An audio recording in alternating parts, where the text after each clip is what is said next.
everyone! Welcome back again to my channel. This is Taiwan Vlog. Kung mabago ka pa lang sa channel ko, please subscribe, tap the bottom bell, select all para lagi kang updated sa bago kong ipopost. So for today's video, guys, sasagutin ko yung comment ng isa kong subscriber dyan. Ang sabi niya, Day, gusto ko rin mag-apply Hong Kong, kaso hindi ako marunong mag-English, baka hindi ako pumasa sa interview. So ano nga ba ang gagawin pag hindi marunong or hindi fluent or saksak sinagol ang English natin? So matatawa na naman ako dito kasi alam nyo, Day, isa din akong ganun.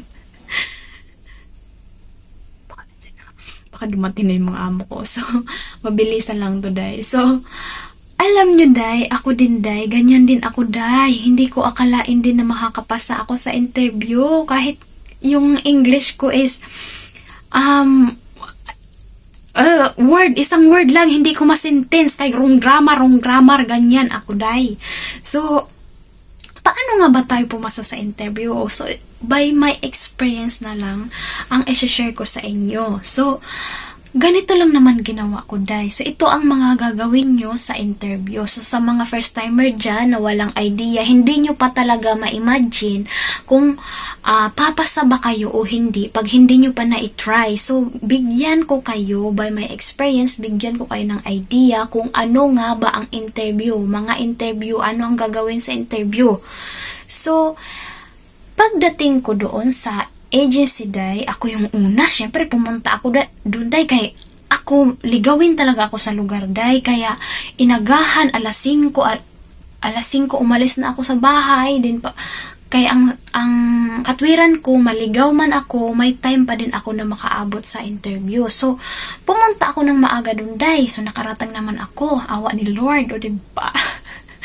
Then, nauna ako doon, Day, wala pang tao. Tapos, sabi ko, hindi pwede na mauna ako kasi wala pa akong idea kung ako agad isasalang. Wala pa ako idea. So, pag may nauna sa akin, sumapa ang tatanungan ko kung anong ginawa niya. So, ang sumunod sa akin is ex-abroad siya from Dubai. Din magaling siya sa English. Din doon, habang nag-aantay kami, no, mag-start kasi pagka-alauna, alas 2 pa mag-start yung interview. So, habang nag-aantay kami doon ng oras, so nagtatanong-tanong na ako sa kanila, Day, ano ba yung mga common question, ano ba yung gagawin, unang salang, ganito, ganyan. So, Diyos ko, pinapractice ko na din yung mga English. Pero pag nandun ka na, Day, sa Day, yung pinractice mo na English, mawawala sa isip mo. Kumbaga, nung nagtanong nga yung amo ko na yung employer na nagtanong sa akin kung ano daw ang pagkain na pwede kong ibigay sa bata. May pinag-practice ko na yun, Day, pero hindi nalabas sa bibig ko yung English. So, kung ano na lang kinaya ng utak ko, gano'n na lang ang naging sagot ko doon, as in. So, ito ang una nyong gagawin na interview, ha? Pero iba-iba ang pagkakasunod-sunod, depende sa agency kung paano paano yung proseso nila. So, ito ang experience ko, Day. So, pagdating namin doon, di ba, pangalawa ako, hindi ako pumila sa una. Nagpangalawa ako para may idea na ako kung anong gagawin. So, ang unang interview, Day, interview dito sa broker dito sa Hong Kong. So, hindi ko alam lang noon kung while ini-interview tayo, may nanonood na employer. Hindi ko alam noon, pero may nag-comment dati, oo, merong nanonood.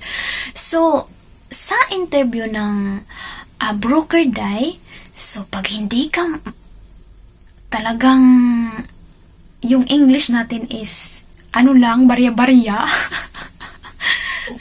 Bago ka, Day, pumunta ng agency, Day, magkabisado ka na ng introduce yourself. Sabihin mo na yung pangalan mo, saan ka nakatira, edad, ano natapos mo, work experience mo, ano ang mga ginagawa mo doon, ano ang duties mo doon sa work experience mo noon, ilang years ka doon, lahat-lahat na. So, yun ang kabisaduhin mo. Kasi yan ang unang tatanungin sa'yo doon sa broker interview. So, pag upo ko doon, day, ang sabi sa akin, please introduce yourself. So, syempre, tayo, nakabisado na natin, so tuloy-tuloy yung ating pagsasalita. Hindi halata na hindi tayo masyado marunong mag-English, o diba? Barya-barya lang yung baon natin na English. So, pag nasabi mo na kasi yung buong detalye mo, then, may mga question yan sila. Depende ha, yung iba kasi, depende yung sa takbo ng usapan nyo. So, ang sa akin, day, na itanong niya sa akin, kung gaano ko ba daw katagal gusto mag-work dito sa Hong Kong. So, from the start naman talaga, inano ko na yung sarili ko na kahit 10 years ako magtrabaho dito, siguro may bahay na ako. So, ito ang sinagot ko, day. Ako kasi, day, nakakaintindi ako ng English kahit papaano, pero hirap ako magsalita kasi hindi ko siya ma-sentence. Wrong grammar ako. So, ganito lang ako nagsagot sa kanya. So, naintindihan ko naman kahit papano ang question niya. Yun nga, sabi niya, gaano ko ba daw, how long, gusto mag-work sa Hong Kong? So, sabi ko, 10 years, sir, 10 years. Ganyan lang yung sagot ko, 10 years, sir, 10 years. So, wala nga sentence, di ba? Then sabi ko, 10 years, sir, 10 years for my dream. Then, remember, day, ito talaga ang tips ng kahit sino, taga-agency, lagi kang nakasmile kasi magaan sa pakiramdam, magaan.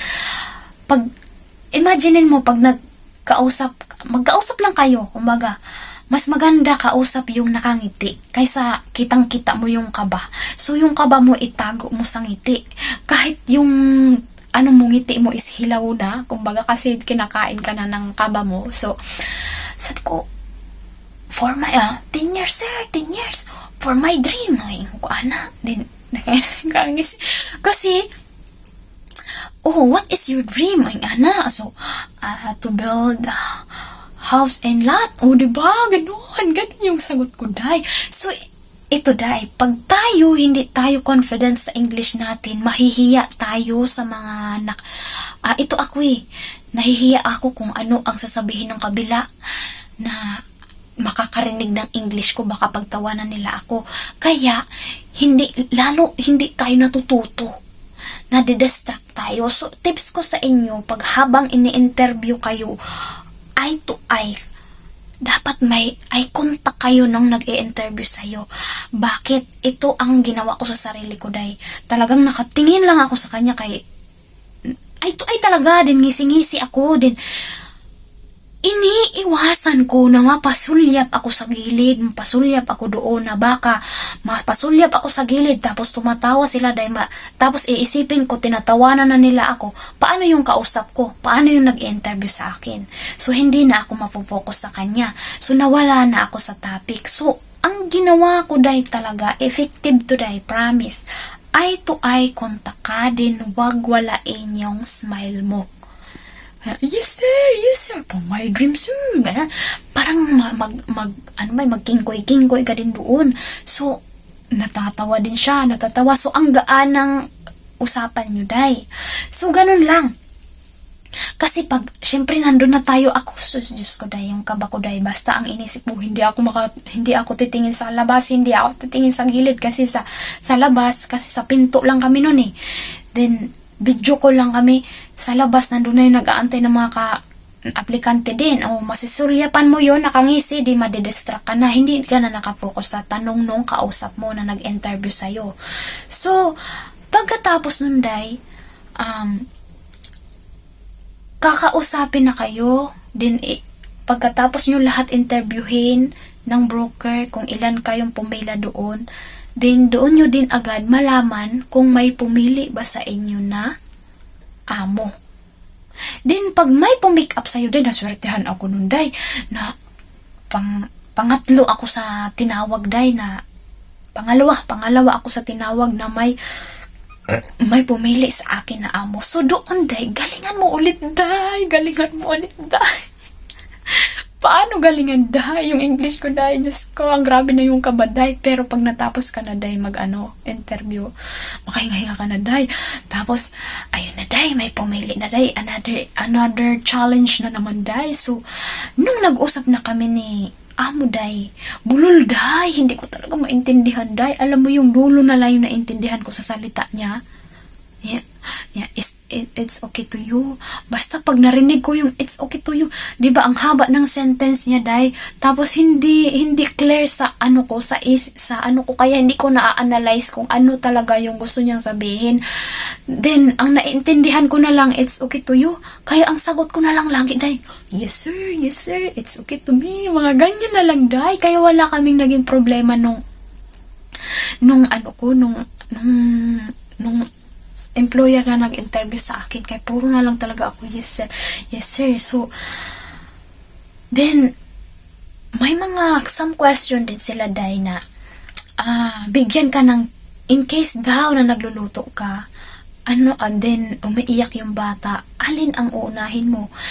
Bata o yung niluluto mo? May mga ganun sila, day. So, tandaan mo lagi, priority lagi ang bata. So, patayin mo muna, kunyari, patayin mo muna yung gas, then, punta ka na sa bata. So, ganun. Then, kunyari daw, sumuka yung bata.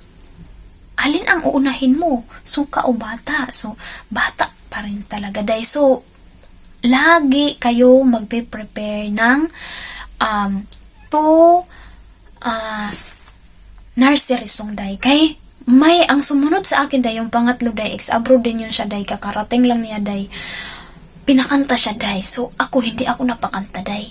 Hindi ako pinakanta nung pangalawang interview, hindi ako pinakanta. Then, okay na doon sa sa employer. Hindi nga ako sinabihan ng doon, day. Hindi ko lang matandaan kung sinabihan niya ako kasi hindi ko nga naintindihan yung kung ilan silang magkasama sa bahay. Mga ganyan, kaya nag-yes na lang kasi ako nang nag-yes, day. Kaya ang naintindihan ko na nga lang is, it's okay to you, it's okay to you, it's okay to me, sir, it's okay to me. Mga ganyan na lang yung ko. Yung next na interview, day, is yung pag na-select ka, pag hinire ka, nag-confirm yung amo mo na hired ka. Then yung pangatlong interview, day, doon na sa video interview, day. Diyos ko, day. Ang experience ko doon, day. Grabe. Nakakatawa. Kasi gabi na, day. Natitense ka na. Then, pila kami. So, ako pinilit kong matapos yung akin para hindi na ako bumalik. Babalik ako for medical na lang. Then, nakasunod na ako, day. Tulo ang sipon ng lola nyo doon, day. Kasi naka-take 3 talaga ako, day. Kasi doon, day, actual na, day. Nandun na yung may video na, day. Then, yung staff doon, kung ano nakasulat sa resume na pinilapan mo, alam nyo naman, nagsinungaling lang ako sa experience ko. So, kailangan, sabi ko nga sa inyo, pag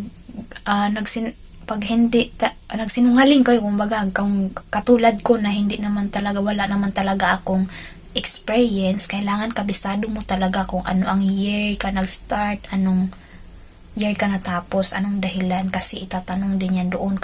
So, tulo yung sipon ko doon, day, kay dapat kasi, day, hindi yun siya putol. Pag nagkamali ako, day, ulit na naman from the start, then nakangisi kailangan nakangisi in the whole video, then ang English ko doon, day, kay may mga English na nga na kailangan mo na i-sentence. So, kamuti na ako, day. Din tumulot talaga sipon ko, day. Aircon pa, day. Tapos naghalo pa yung kaba ko, day. Tatlo, puro putol yun, day. Hindi na buo yung video na yun. Sabi ni Mama Risa doon, sus, kung hindi lang talaga kita refer, sabi sa akin. Tapos tawa-tawa pa rin ako, sabi niya, nung nagpapaligo na ako, day, ng bata, kasi magde-demo ka doon, hindi ko alam, day, yung English ng banlaw. Tapos, sinasabayan pa ng sipon ko, day. Kasi nung nagpapadede pa lang ako ng bata, natulo na yung sipon ko, isa dito. So, doon na sa pagpapaligo, day, nakayuko na. So, dalawa na, day, nakabunga, day. Nadidistract ako, day, kasi may nakabidyo sa akin. So, iniisip ko na baka pag tumulo yung dalawa, makita sa video, tapos iniisip ko yung English na sasabihin ko. So, ang ginawa ko, nasabi ko, ipapakita ko sa inyo dyan yung video. yun doon na ako naputol. Doon ako sumasabit sa pagpapaligo. Kasi, wash your, ganyan. Then, put the shampoo. Then, hindi ko talaga alam yung English ng Banlaw, day. Doon ako sumasabit. 3 sabit ako doon. Kaya nare-repeat ako. Then, sabi ni, na high blood na yun si kaya mag-alas 8 na. Sabi na ng staff doon na Marisa, hindi ka ba nagpapaligo ng anak mo? Sabi ko, ma'am, nagpapaligo. Pero hindi ako nag-i-English. Sabi ko, ganon. Tawa yung nakasunod sa akin. Tawa na lang din si Ma'am Marisa. Ma'am, nagpapaligo pero hindi ako nag-i-English, ma'am. Hindi ako nag-i-English. Kaya, mag-ingana na lang ko. Ito yung naging, diskarte ko, day. Kasi loading ako sa English, diba? Diba, sosyalin pa rin yung sound. Parang marunong talaga. Loading. Ganon ang ginagawa ko, day. Na doon sa hindi ko nga mabanggit yung Banlaw. Hindi ko alam yung Banlawan na, binalot ko na lang yung bata ng tuwalya. Tapos na. Uy, hindi pinalusot eh. Sabit talaga ako dun eh. So, nung pangatlo na, cut pa rin ako dun. Sabit pa rin ako dun. Sabi na, hayaan mo na. Sabihin ko na lang, ganito, ganyan. Ayan, pakita ko dyan sa inyo ang aking video interview. Matatawa kayo. Hi, Wena. Please introduce yourself. Hello ma'am, my name is Rowena Pantalyon from Kawayan City, Bulacan, Philippines. I'm 24 years old. I'm married. I'm Christian. I'm married to Guillermo Pantalyon Jr. My daughter is 4 years old. My son is 6 months old. Oh, you still have a baby? Yes ma'am. Okay, but are you sure you can leave your baby for work? Yes ma'am, for the better future of my 2 kids. Okay, for your kids' future. Yes ma'am. But who will take care of your baby if you work in Hong Kong? My auntie Teresita Elisan po. Okay. How about your husband? Your husband is also working. Yes ma'am, as a factory worker. Okay, then how much you earn every month or every week? They have salary every 15 days, 7,000. Every 15 days is Yes. 7,000, so total of 14,000 every month. Yes ma'am. Okay, is it enough for the whole family? Not enough for Not enough, so you also need to work I want to to help your work. husband. Yes. Okay, then if you work in Hong Kong, how much you will send to your family? 20,000 ma'am. 20,000. And what do you prefer to take care of? Babies, children, elderly, or disabled? Any job to give me, it's preferred for that. Okay, you can take care of baby, children, and also elder. Yes ma'am, because I have a baby. Okay, so if your employer have 2 kids, 1 baby and 1 young kid, so you think you can handle? Yes ma'am, because my baby is 2. Okay, you have 2 kids also. Yes ma'am. Okay, so do you know any baby or kid song? Yes. Okay, please try to I will sing. sing. I love you, you love me, we are happy family. When the great big hug, when I kiss from me to you, won't you say you love me too? Okay, do you have another song? Yes ma'am. Okay, please try again. Twinkle, twinkle, little star, how I wonder what you are. Up above the world so high, like a diamond in the sky. Okay, thank you. Do you have work experience before? Yes, my first experience here in Philippines. Mm-hmm. I'm taking care of one couple, one 4 months old baby girl. Okay. And other household chores like washing clothes, washing dishes, ironing, marketing, and cooking. And I have taking care of one pet cat.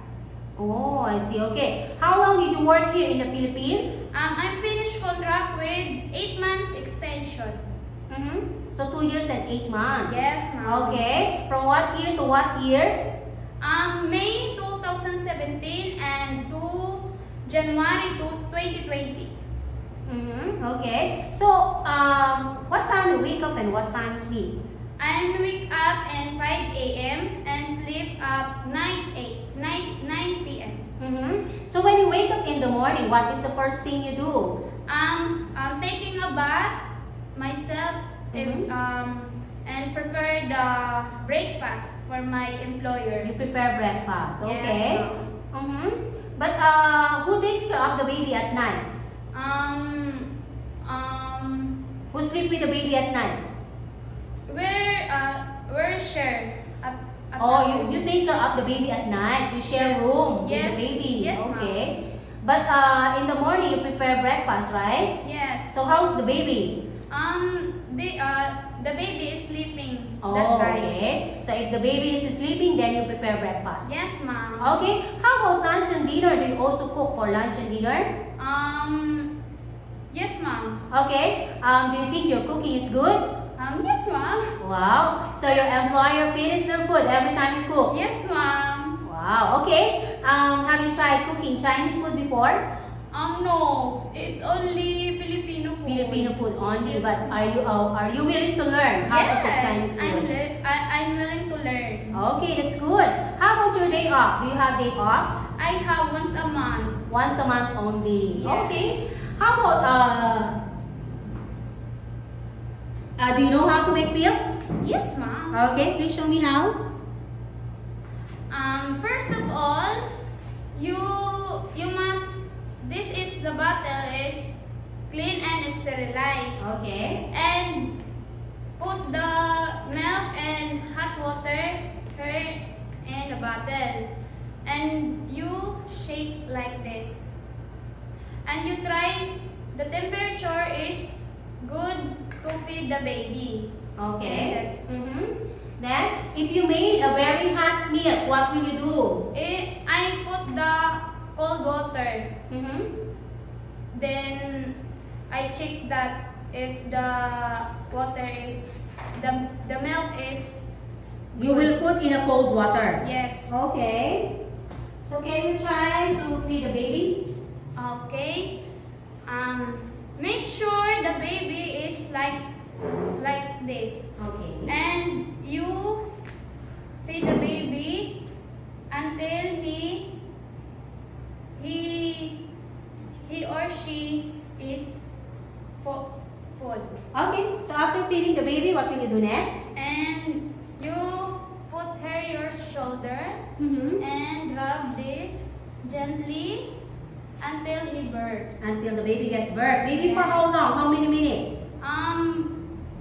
Depend of baby. It depends on the baby. Yes. Okay. Until the baby gets birth. Yes. Okay. Then what are the usual reasons why the baby is crying?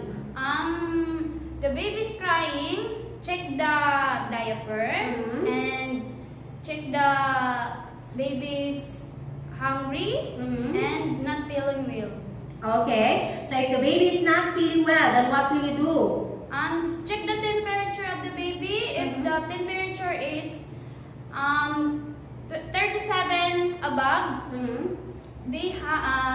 the baby is have a fever that you need to inform your madam or sir. Okay, you will inform your employer immediately. Okay, then if you need to change the diaper of the baby, but the baby keep on moving and moving, so how will you change the diaper? Before you change the diaper, you play the baby and give Okay. some toys. Okay, And so you can change the diaper. Yes, Okay, maybe how many months when the baby's first teeth will come out? 6 months. 6 months, okay. Then what happened to the baby if she's starting to have teeth? She have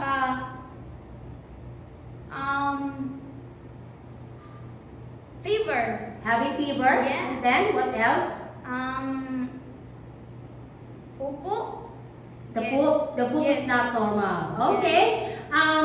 If the baby is starting to eat, what kind of food you can give for the baby? Cerelac, vegetable like potato and carrots, Okay. banana, Mhm. apple, some healthy food. Okay. How about taking a bath of the baby? Do you know how to take a bath of the baby? Yes. Okay, please show me how.